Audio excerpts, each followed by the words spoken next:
Now, procrastination is saying, I'm not going to do it now. That's what procrastination is.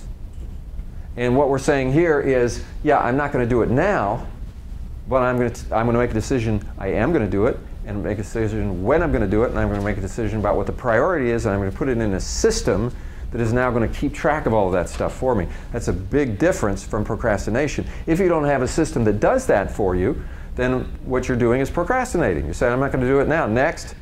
And you just leave it in your inbox. Next. And pretty soon you have 1,000 emails in your inbox, and you think you know what all this stuff is, but there is a better way.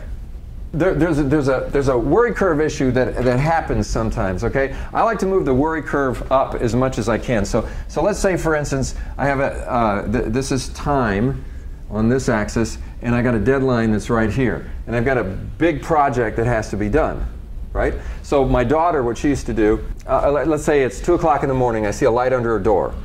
And so I knock on her door, I say, what's going on? She says, I'm doing an all-nighter. I say, what? She says, I'm working on a research paper, it's due tomorrow morning. So I would always ask the dutiful questions that parents ask their kids. When did you first find out that you had to do it? When did you start? Okay, first found out about it at the beginning of the quarter. Tomorrow's the end of the quarter.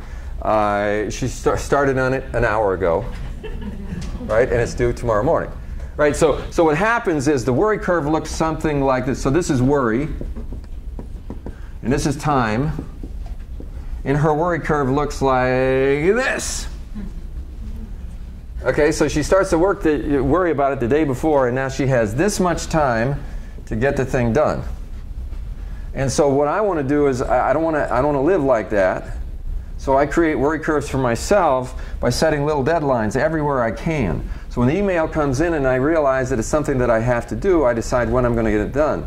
And if it's a big thing, very large project, I break it down into small pieces, and the small pieces get dates. So what I'm trying to do by creating deadlines for myself is have a worry curve that's spread out a little bit so I don't have so much worry and I can do a better job on things. I mean, that's the overall goal. And some people, the only deadlines they have are the ones that other people impose on them. But I try to make deadlines for myself in order to manage my work better.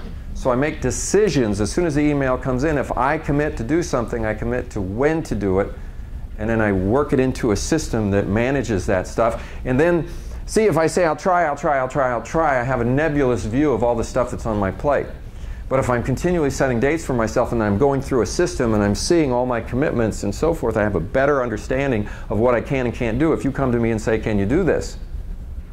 I can say, well, I can't do it by Wednesday, but I can see that it's important. I can get it done by Friday. Now it's a negotiation. So I find myself negotiating more when I have a clearer picture of what I can and can't do. And I'm more likely to say, oh, sure, I'll do it, when I don't have a clear picture of what I have.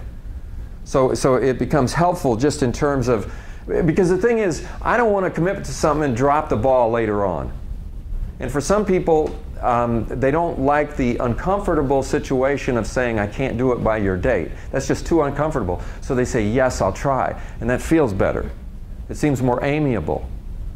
But the bottom line is, if you're doing something for me, I want a commitment that I can count on.